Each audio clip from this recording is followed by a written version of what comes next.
Hello and welcome to my channel. Today we're going to be going over the Tan-SAM-1C on the Kings of Battle dev server for War Thunder. As you can see, it's a bit, quite a bit bigger than the Type 93. Um, you do have, but you do have significantly better missiles and much better range than Type 93. Um, well, I do play everything. Japan is one of my favorite nations to play, especially I grinded a top tier that years ago. It was one of the first nations I got to top tier in.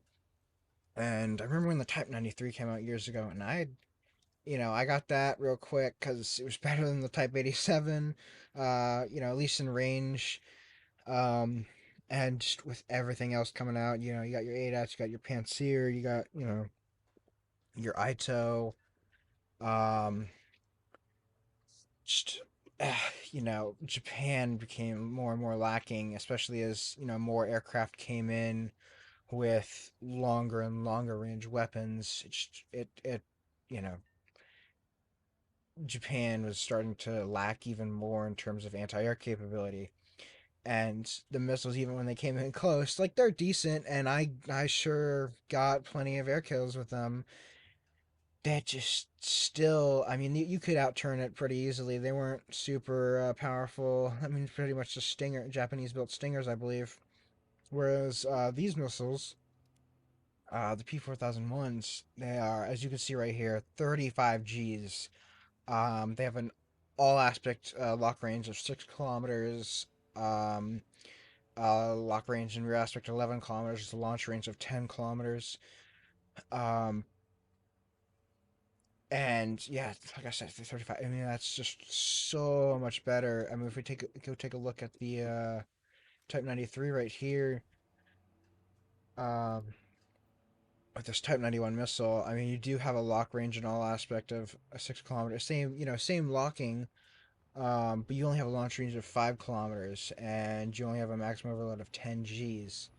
And if I take a look at the maximum speed here of 648 meters a second, um, and compare it to this, which is 955 meters a second. It's quite a bit faster, just all around a better missile. I mean, you have the same locking range as each other, but this, new missile is just can actually, you know, travel further and turn a whole lot harder.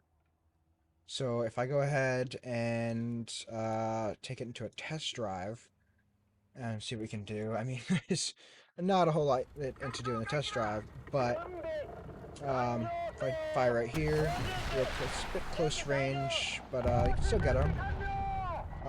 And then, of course, I'll mention this thing has thermals, and I can fire here too.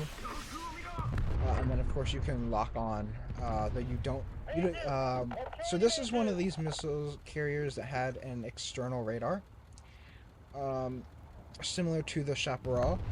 However, um, like you can lock here, fire. However, you just don't get that radar. So you have to find things yourself, which is a bit of a detriment. However, these missiles are so much better, so you can actually, you know, just as long as you can find stuff, you can kill it. Now, another bit of a downside to this is that there's only 2 crew, so you can kill one and you're out, whereas many of the other, bus-like SPAA have, a bit more crew, so make it a little harder to kill. Um, but, it's still better than the Type 93. As fun as that is, and as nice it is to, drive around a little Humvee, just having something with so much more range is really nice. And of course, these thermals, I think they might just be Gen 1. They could be Gen 2. I'm not quite sure, actually. Fire, fire up there. Um, you can see this turning all the way. Um, so, It'll be interesting to test this, range on planes that are actually, actively turning and avoiding your missiles.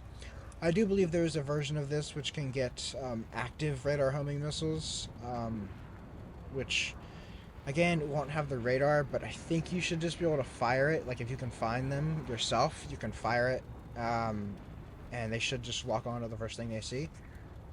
So we can go back to the hangar here. Maybe look at the modifications. Of course, since it's an end-of-line vehicle, all these mods are going to be extremely expensive. Even the improved parts are going to be nearly 10,000 RP. The improved FPE is going to be like, 8,500. Yeah, so this 33,000, 33,000, 28,000, 42, 41,000. Yeah, I mean that's just ridiculous. Um, it's just the absolute increased like research costs for end of line vehicles, in my opinion, I think is absurd. But if you take a look at the X-ray, so you have the four extra missiles here, so you have a total of eight. You have four here. Um, the good thing about this is that well, you don't have a radar, a search radar at least, and these are IR missiles. You can fire them off multiple, so you can they're since they're IR, they're fire and forget. So if there's multiple targets up, you can fire at multiple different targets real fast, whereas most other SAMs can only target one at a time. So, if you're fun with a buddy, one of you can distract a SAM, the other can take it down. Whereas this, you just fire at one and you turn to the other, and you fire at that. Um, which again, I think these should have, they shouldn't be very hard to, or they should be pretty hard to flare. I don't. Yeah, and they do have IRCCM, so they should be pretty hard to flare. Um, but again, if you're far enough away, you should be able to get away from them. But it also, you know, overall, it's just just significantly better than the Type 93. So I'll probably grab this and put it where my Type 93 is my lineup. But thank you guys for watching. If you enjoyed, I have other videos coming out on the dev server. Some that are already out. I have a few more that are be coming out after this. I'm trying to make as many videos about as many different vehicles as I can. I mean, of course, I don't have them all for free, as I would let. It would be nice so I can then do a bit more in detail.